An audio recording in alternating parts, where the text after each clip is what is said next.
Hello, good morning, everyone, to another AmeriVox session. And this one is about not being in the booth, the things we do, who we are, what we eat, what we do when we're not interpreting. And we are here to hear about two amazing speakers, our colleagues. We'll start this English session with the one and only Melissa Mann, one of the co-founders of AmeriVox, a constant supporter, a person that I really, really like, not just for her interpreting abilities, which are great, but maybe more especially for everything she does when she's not in the booth. So here's her mini bio. Melissa does languagey stuff, bikes, hikes, and drinks more coffee than recommended by the Surgeon General. Her passport comes from north of the Rio Grande, her heart from south of El Bravo. So Melissa, thank you so much for accepting our invitation to be our speaker today. And I turn over to you now. Thank you.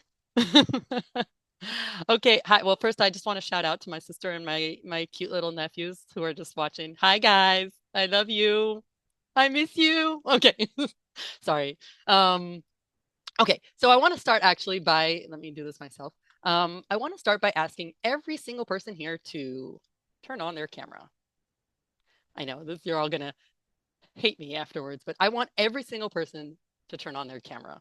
I mean, unless you're in a very compromising position, and in which case, don't do it.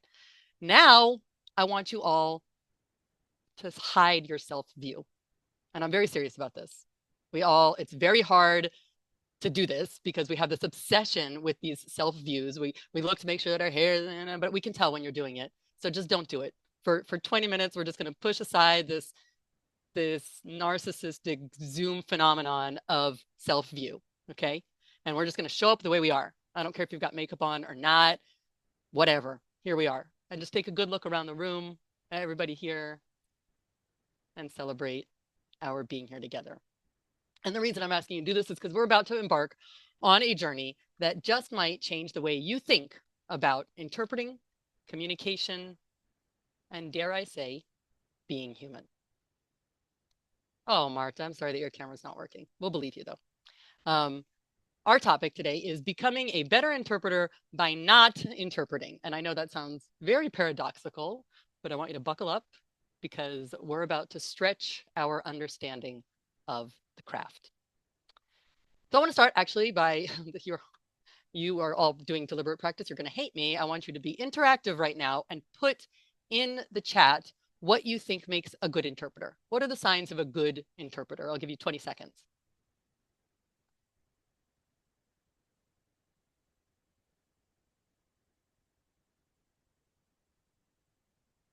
You're committed, general knowledge, general culture. You've got a curious mind. You're prepared. Good dedication. Someone who likes helping people. I would go for some of my sister. Yes, my sister. My sister makes me a good interpreter. I'm laughing, but actually that'll pop up later in the speech. Professionalism, memory skills. Yep. Okay. So these are awesome. Being a generalist. Okay. So these are really great. I would say the kind of the three top things about being a good interpreter are you want the correct vocab and message, right? I don't want someone talking about something completely different. Being comprehensible, so making sure that the diction is good and the tone is good and the stress on each word and on the sentence is in the right place. And if you're translating from French to English, you don't have the accent on the wrong part of the word or phrase. Um, and all of those answers are good. That's being a generalist. Bridge. Turn off my microphone. Hold on a second. Um, audio settings. Is that better? 1, 2, 1, 2, 1, 2. That was a direct message. Okay, so all of those are good answers, and none of them are wrong, and they're the cornerstones, I would say, of competent interpreting. But here's where I think it really gets interesting. I want you all to think about what elevates an interpreter from a good interpreter to a great interpreter. What are some of the elements that make a great interpreter? I'm not going to sing, but this is where I would sing. Okay, you can stop interpreting and actually answer right now. I know this is going to screw up your deliberate practice, but okay, so no one is answering, so nobody knows what makes a great interpreter, or you all confused good interpreting with great interpreting. That's fine. I'll tell you what I think makes a great interpreter by giving you an example, by giving you kind of a situation to imagine or a scenario. Picture this. You just finished interpret excellent communication skills, yes. Empathy with speaker and audience. Oh, bingo, Fernanda, I can hire you to be my speechwriter. So picture this scenario. You've just finished interpreting a speech, and practice, Isabel, I would say that makes a good interpreter, not a great interpreter. But you'll hear why. You've just finished interpreting, okay? And the audience starts to file out, and you start overhearing snippets of their conversation. And they're not just discussing content. Same answer as before. Good, Danielle. They're not just discussing content as they file out. They're very visibly moved by whatever they just heard. They're connecting the dots between the Están conectando los and clearly Eles their estão own experiences. conectando as experiências próprias com as experiências que o orador falou. Tem há envolvimento desse público. Isso é o que marca um intérprete excelente. C'est pas, il n'interprète pas seulement les mots, and they create this bridge, not just between languages, I don't need to tell you this, but between hearts and minds. The listener walks away feeling like they've had this genuine conversation, even if it was just a unidirectional speech with a speaker on the stage talking to a massive audience. They feel like that was a dialogue between them and the speaker. And this message doesn't just pass through their ears, it takes roots in their minds and it intertwines with their own thoughts and memories. But why is this so important? Why should we even care about great communicator skills? And the answer lies in our very nature as human beings. We are, at our core, wired for connection.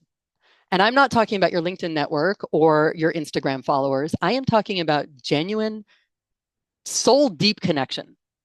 The kind that makes you feel seen and heard and understood. So being a good interpreter comes from deliberate practice. It comes from hours of vocabulary drills and the shadowing exercises and the note-taking techniques, and obviously participating in AmeriVox sessions and going through Andy Gillies' 7,226 exercises painstakingly. Good interpreting is deliberate practice. But what about great interpreting? And I would say great interpreting comes from being a deliberate human, deliberate humaning. And for those of you translating into Latin-based languages, that's not humanizing, that is humaning. I am coining a new verb, okay, to human. So great and good interpreting, deliberate practice, great interpreting. Mas do ponto de vista de ser mais Think about it this way. humano. We don't hone great interpreting skills like we hone good interpreting skills in the booth or in the classroom. We hone them in everyday life in I came up with 4 ways. I'm sure there are more. Number 1 is deliberate presence. And put your pencils down. This is not a note-taking thing. You don't check this. These aren't exercises for you to do. Just let it sink in. Number 1, deliberate presence. That's like a planted seed. We're the little seed. We're planted. We're in the ground. We're just there. We're in the ground. That seed, there's nowhere. All we have is the soil around us. It's deliberately present. 2, generous and genuine connection to others. That's like the healthy roots. That's a strong, flexible root network that anchors us while allowing us to grow and adapt. Number 3, active listening or nonviolent communication. That's like the plant drawing in water. And we are fed, the plant, we are fed not by our own self-centered genius, although the online world would like to think that we are minor geniuses all the time. We are fed by openly listening to others and to stimuli and to activities and to ideas exogenous to us. And number 4, cultivating passion. And that's when the plant, that's us in this analogy, actively turns everything it intakes into the nutrition it needs to grow. So I'm going to give you some examples of two amazing interpreters doing passion cultivation in the booth, doing their things. One is Paula Yanelli. I got her permission, by the way. Paula Yanelli. If you guys haven't met this woman, she's amazing. She's a Portuguese English interpreter based in New York. And she loves games. She loves video games and quest games and board games and geeking out to no end. And she's if you ever listen to her talk about games, she can barely hold herself in the seat. She talks really fast because she's so passionate about this. Her eyes are just shining there. She's just a light. And it's no wonder that she is an interpreter and the interpreter coordinator for Comic-Con Brazil, right? And you'll watch her there and it's very hard to figure out where Paula ends and some people in cosplay begin. It's all one big flowing geek out insanity. And it's beautiful and it's poetic. And you can just see how gorgeous her interpreting is when she's interpreting her passion.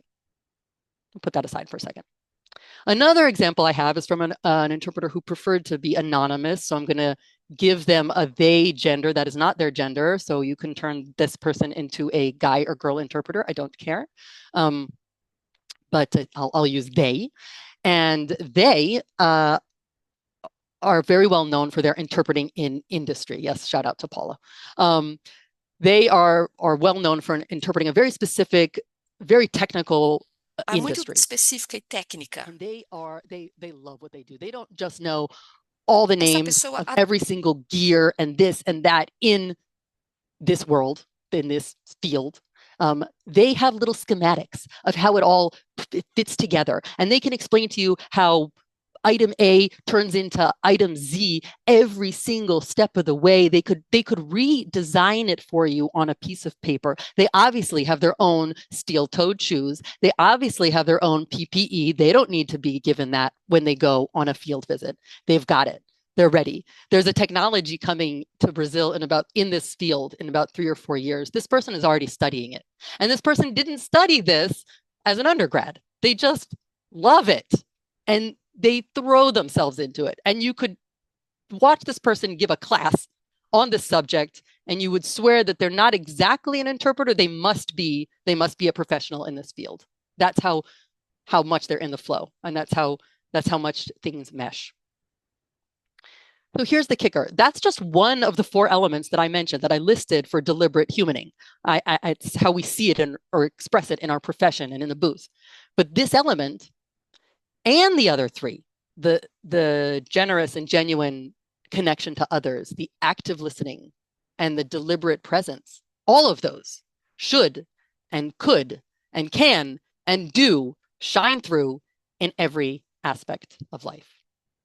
So let me take these 2 people and share with you something outside the so-called interpreting world, or seemingly so. A couple years back, I had dinner with Paula. This was before she moved to the States, before she had a kid. And I met her for dinner and I couldn't meet her where she wanted to meet. She went out of her way to come see me. Got there before me. I go into the restaurant and I notice there's no cell phone on the table. She didn't once answer her cell phone. And I thought, wow, when was the last time that happened? Not even face down on the table, not on the table. And the entire time she looked me in the eyes, unless she was, I suppose, looking down at her plate or the menu. And the conversation was perfect. I walked out of there inspired, connected, grateful. And then fast forward to not too long ago, we were having a conversation over Whereby, I think. And she told me about how her son that morning had gotten frustrated about, I don't know what, couldn't find a toy that had fallen behind the couch, and how Paula was pushing him to get that toy. And he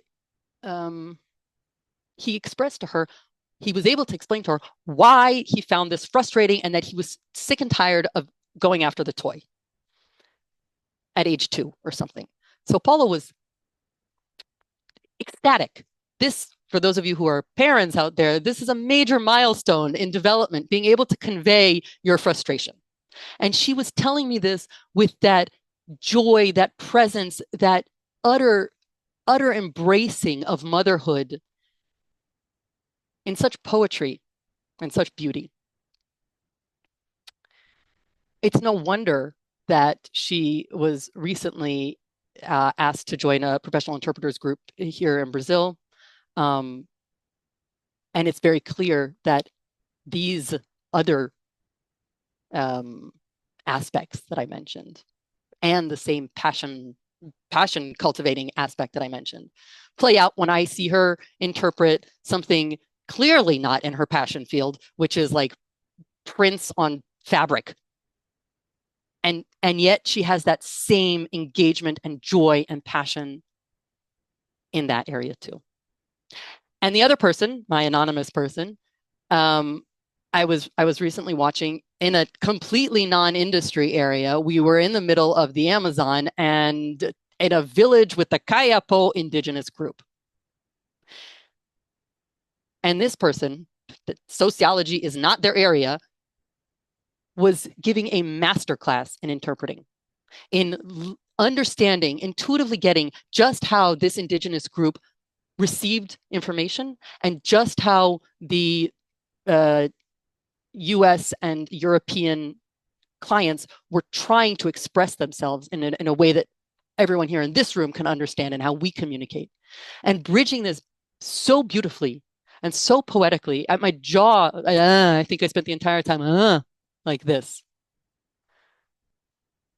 And I think that came from what I had seen just the day before and 2 days before, which was when they were every single day giving out food from all over Brazil to the visitors from Europe and from the United States, and explaining the details about Brazil and getting all excited about Brazil for this group, something completely unrelated to interpreting and necessarily that cultivating passion, but something so entirely related to those other elements that I mentioned: connection, genuine connection, active listening, deliberate presence. So how do we hone these great interpreter skills, these great human being skills? And I would say it's not about multitasking or cramming more into our already busy lives. It's actually about focus. And I'm not talking about the Pomodoro technique. I'm talking about compassion and responsive caring. That means truly listening to what others are expressing and responding in kind. It's about seeking and holding and giving meaning with that same wide-eyed, childlike interest that I just described in whatever form comes before us. And it's about thriving and hoping that anyone and everyone in our orbit thrives too. It's about finding that flow and making everything fulfilling and staying engaged.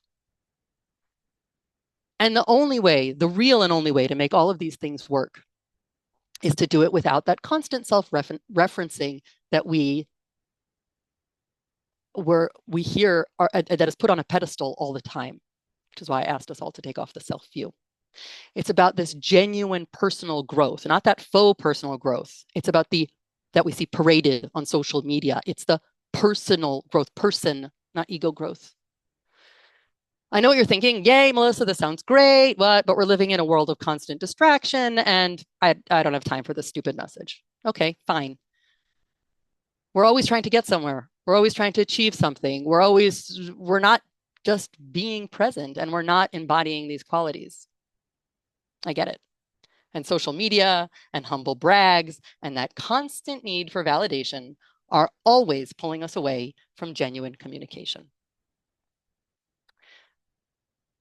But here's where I think it gets exciting. There's something called value tagging, and it's a concept in neuroscience. And value tagging is your brain's way of deciding what's significant enough to be imprinted in the deepest levels of your subconscious. And the cool thing is that we can manipulate it or hack it, I guess, in social media terms, right? And we do that by consciously choosing what we focus on and what we deem important. And we can train our brains to value genuine connection and presence.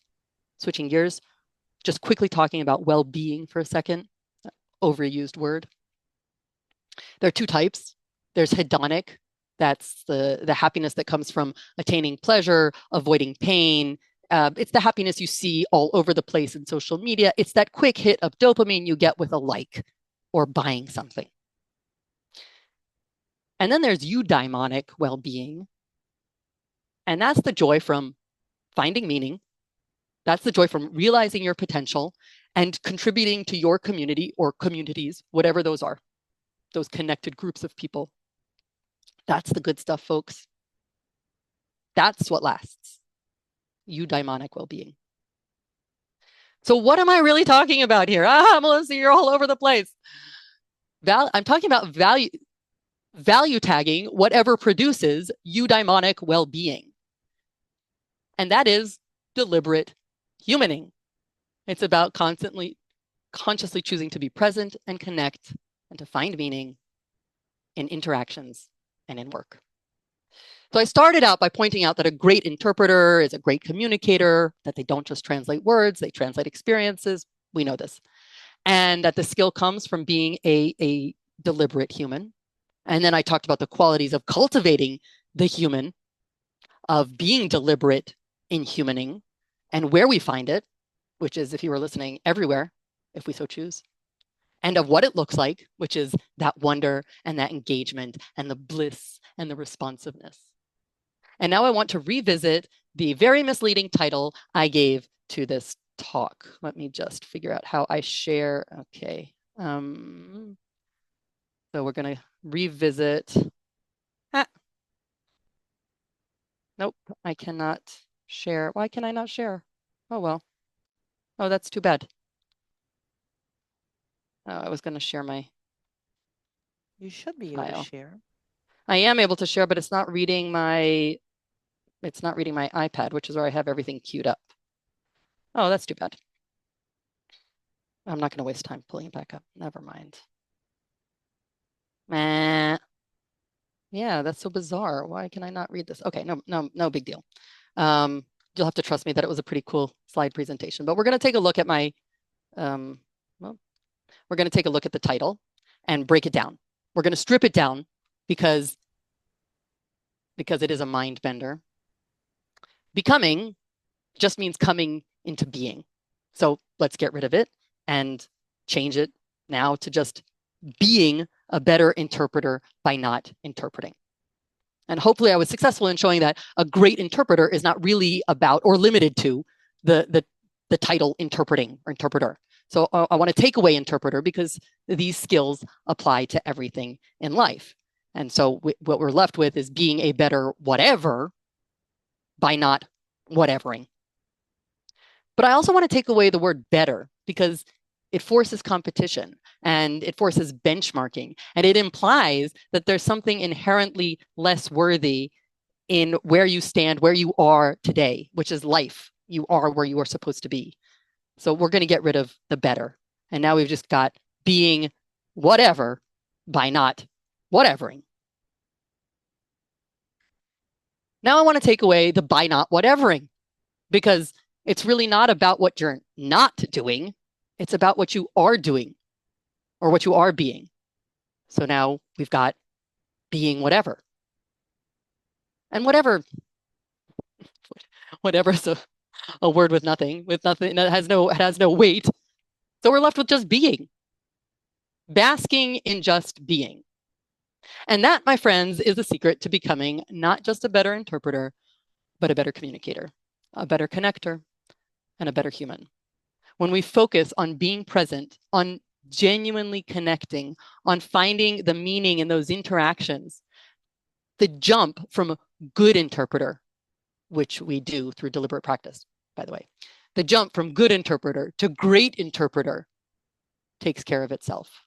And we're no longer just conveying the words, we're conveying the experiences, the emotions, and the context. So as I wrap up, I just want to challenge you, probably to Danny's chagrin. I want you this week to take a little break from the deliberate practice and to focus more, or as much as possible, on being present. Engage your subjects not just as an interpreter, but as a fellow human. Be curious, be compassionate, be connected.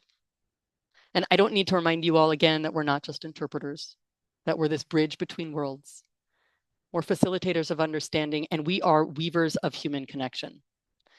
And we owe it to this entire hyper-connected world, not just to interpret life, but to live it fully and authentically. So I want to thank you all for keeping your cameras on without the self-view, for the sharing all of your glances and your smiles and all of the nonverbal communication. I want to thank you and wish for you that your interactions be rich, that your connections be genuine, and that your interpreting, well, may that be a manifestation of your most beautiful and deliberate humaning. Thank you.